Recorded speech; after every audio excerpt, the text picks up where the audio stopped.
নমস্কার দর্শক বন্ধুগণ, আমরা এখন আছি কদমতলা ঘাটে। কদমতলা ঘাটে এখন পরপর চারটা ঠাকুর, চারটে ঠাকুর পরপর একদম সারিবদ্ধভাবে ঢুকে গেছে। প্রচুর ঠাকুর এবং পাশে আর একটা ঢুকছে 5 নম্বর ঠাকুর আসছে।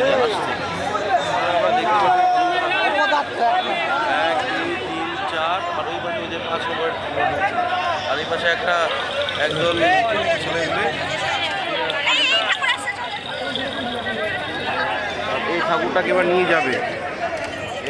এবার নিয়ে যাবে। কীভাবে নিয়ে যাবে দেখুন।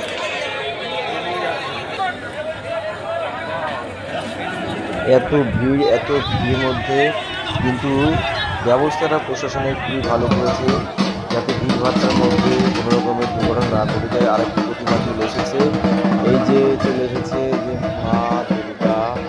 এইটার মুখটা খুব সুন্দর, আমি কাছের থেকে মুখে দেখাচ্ছি আপনাদের। জয় মা দুর্গা, জয় মা দুর্গা।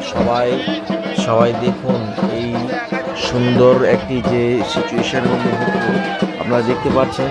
কদমতলা ঘাটে বিসর্জন চলছে এবং আমি সরাসরি কিন্তু এই বিসর্জনের ঘাট থেকে ক্যামেরা ওপেন করে আপনাদেরকে আমি দেখাচ্ছি। দেখুন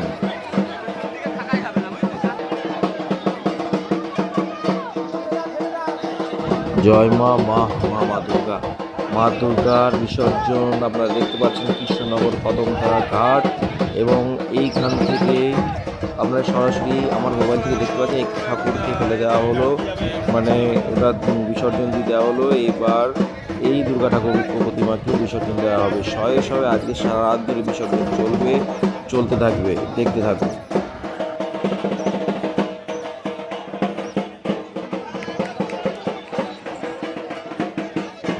লক্ষ্মী আর কার্তিক এবার নড়ছে, এই লক্ষ্মী আর কার্তিক বিসর্জন দিয়ে দেওয়া হবে। সবাই সরিয়ে নিচ্ছে, দেখতে থাকুন। মনে হচ্ছে প্রথমে লক্ষ্মী কার্তিকের মধ্যে বিসর্জন দেওয়া হবে, তারপরে দুর্গা প্রতিমাকে বিসর্জন দেওয়া হবে।